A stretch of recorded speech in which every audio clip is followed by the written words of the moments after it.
Three lads, sitting in a jeep, discuss their boss, a man who, it is said, earns 5 times more than any of his competitors, a result of his unparalleled understanding of history. But let's be clear, the nature of their work is not only illegal, but also far from standard. These fellows are what one might call black hunters. They dig up the remains of soldiers from the Second World War and sell the medals they find to collectors. At this very moment, their boss, known simply as Borman, is concluding a transaction with a wealthy individual, exchanging a substantial amount of orders for a tidy sum. Once the money is received, it is divided amongst the group. Borman informs them of where and when they need to be the next day. The individuals in question couldn't be more distinct from one another. Borman, a true tough guy who can hold his own and drop a clever quip at the appropriate juncture. He's a veritable encyclopedia on the Second World War. Then there's the Skull, a skinhead with a penchant for military footwear, suspenders, and other such trappings of his ilk. His primary ambition, by his own admission, is to find the Iron Cross, the Wehrmacht's highest award. Not the sharpest tool in the shed, but he makes up for it with brawn.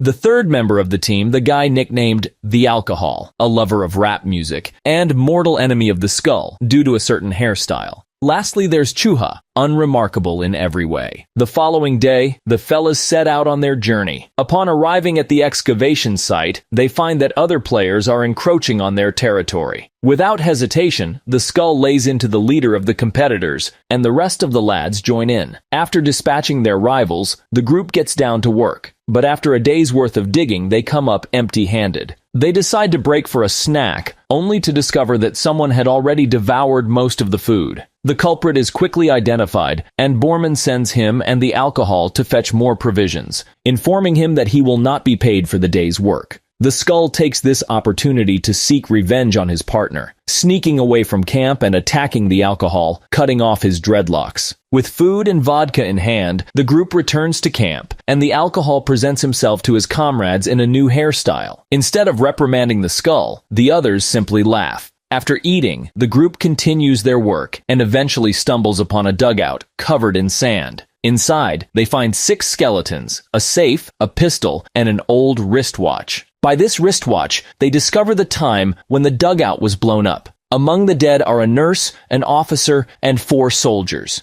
Borman begins to sift through the documents, while the others make sport of shooting at the skulls of the soldiers. Suddenly, an old woman approaches them, mistaking them for the rival group. She offers them a bucket of milk and expresses her belief that they are not looting the bodies, but rather trying to give them a proper burial. She asks them to find her son's cigarette case, which was lost in the area where he died. The group mockingly agrees to help her find the case. But before she leaves, the offended lady advises them to go for a swim in the local lake. And Borman finds something strange. There are 4 military IDs in the safe that belong to people with the same names and look identical like the group members. They decide that they must have been poisoned by counterfeit vodka and head to the lake to freshen up. They dive into warm water, but suddenly they find themselves in the heat of battle. Bullets flying and bombs dropping. Emerging from the lake completely naked, they flee in confusion. It's not until they're apprehended by Soviet soldiers that the gravity of the situation becomes clear. Soldiers mistake them for deserters and lead the guys to the camp.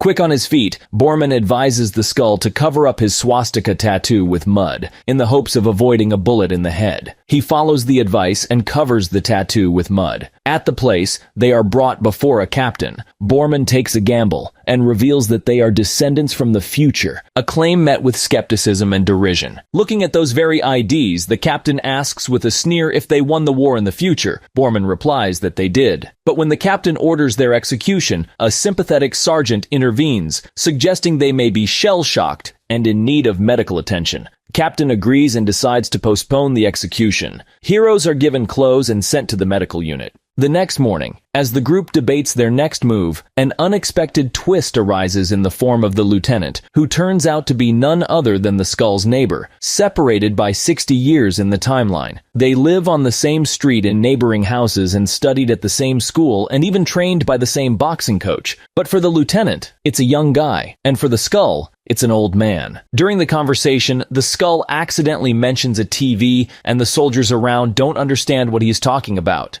Borman helps out of the situation by stating that this is the name of a newspaper. But their conversation is cut short by the blare of air raid sirens, and the group is forced to take cover. Amidst the chaos, bombs are everywhere. Enemies' planes are flying and people are dying. Nurse Nina bravely tends to the wounded, catching Borman's eye. He confesses his love to the nurse, but she pushes him away, saying that it's not the time to get under her skirt. Ignoring this, Borman tries to kiss her, for which he immediately receives a resounding slap in the face. Later in the afternoon, after the battle, he comes to her in the medical unit with flowers and meets Chuha at the entrance, who apparently has a thing for the nurse. Having driven him away, Borman continues flirting with Nina, but she still sends him off. Despite her rebuffs, Borman persists in his pursuit, even going so far as to reveal his secret of being from the future. Of course, she doesn't believe him, but listens to his stories with interest. Meanwhile, the rest of the time travelers bury the mass graves. The alcohol jokes that literally yesterday they were digging up these very graves, and now they bury it. In response, the skull asks him to shut up. And when the alcohol reminds him of his shaved head, the skull loses his temper and beats the jerk. The sergeant, catching sight of the altercation, steps in to break up the fight. In the dead of night, a concert echoes through the camp. The sweet sounds of Nina fill the air, accompanied by the harmonica of a nameless soldier. The alcohol takes to the stage with his guitar and performs a raucous rock and roll set, leaving the soldiers and even the captain in awe, save for one special officer who remains unimpressed. Meanwhile, Borman catches sight of his beloved Nina being led away by a lieutenant. He makes his way to her medical unit in the hopes of stealing a kiss, but his efforts are in vain.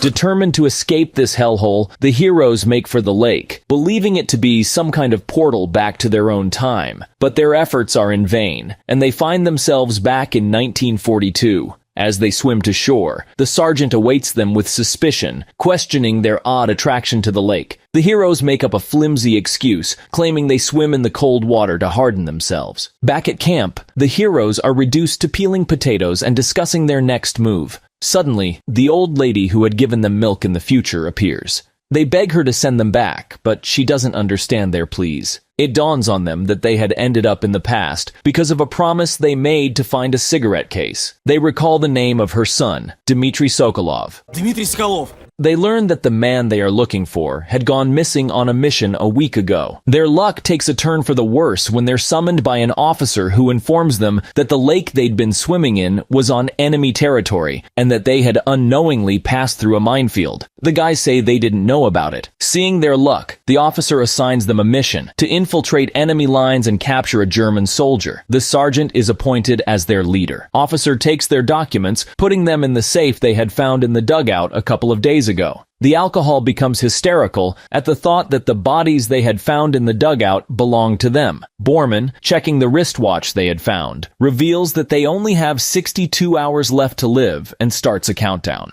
Under the cover of darkness, the heroes set out on their mission. They successfully capture a German officer, but their cover is blown when they forget to gag him. The officer starts yelling and the alarm is raised. The heroes, dodging bullets, try to make a run for it but are quickly surrounded. In a last-ditch effort, the sergeant sacrifices himself to give the heroes a chance to escape. As they flee, the sergeant asks Borman if it's true that they will win the war. And having learned about the Victory Day, the sergeant breaks into a smile before charging into battle, taking out several Germans before ultimately falling in battle. The heroes successfully run away, but exhaustion soon catch up with them. Surrounded and captured, they were brought before a German colonel known to Borman from his memoirs. Borman recounts the colonel's life story. Having doubts, the colonel asks to leave them alone. Borman tells the German about Stalingrad, about Berlin, and about Hitler's suicide. The colonel is embarrassed by Germany's defeat, even to the French. After drinking vodka and receiving a pack of sausages from the colonel, Borman is sent to a barn to his comrades, where they discover another prisoner, Sokolov, who possesses the cigarette case they needed. The alcohol starts arguing with him, saying that all his exploits are complete bullshit,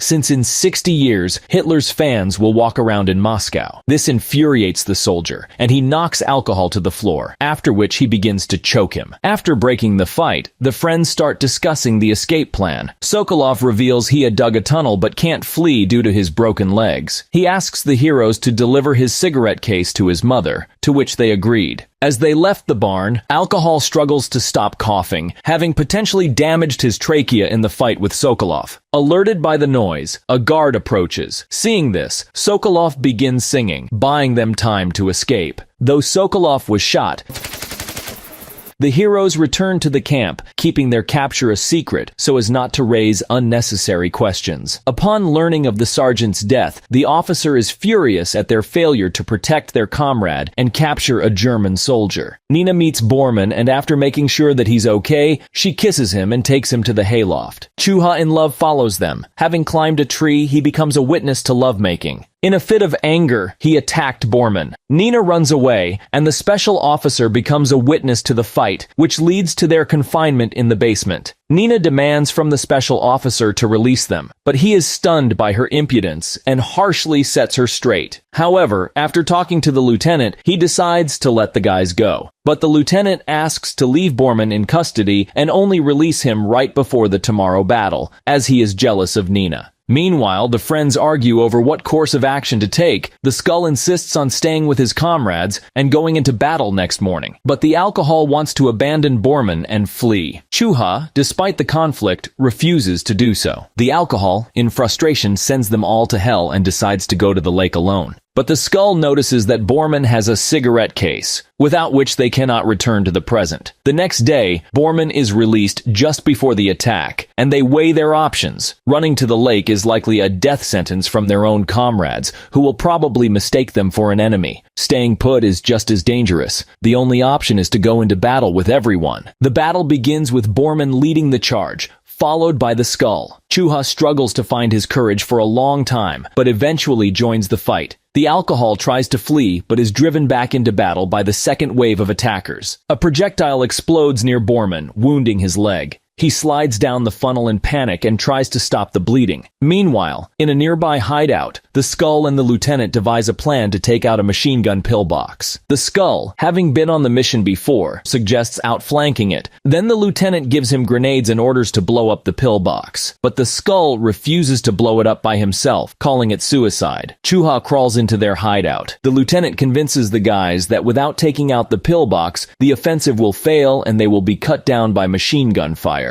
Nina runs to Bormann, tending to his wound, and runs off to aid other wounded soldiers, saying that she will return soon. From hideout, Bormann sees how she is dragging a wounded officer into that damned dugout and tries to shout to her, but she doesn't hear him. At the dugout, 4 fighters run up to her aid, and all together they go inside. Bormann watches in horror as she enters the dugout with looks at the timer, and when the last seconds expire, the dugout explodes. Overcoming his grief, Bormann finds his friends, and together they storm the machine gun pillbox. During the assault, Chuha gets a bullet in the chest. Grabbing him, the friends run to the lake. Diving in, they emerge in the 21st century unharmed. Their things are still lying on the shore, and it feels like they were only gone for a few seconds. The Skull scrapes the swastika tattoo from his hand with a sharp stone, while Bormann silently looks at a photo of Nina. Returning to Moscow, the heroes see a crowd of skinheads and prepare for a fight. Well guys, the movie is called Black Hunters. If you enjoyed the video, be sure to give it a like and subscribe. It's damn important to me. As always, you can find more information about the movie in the description.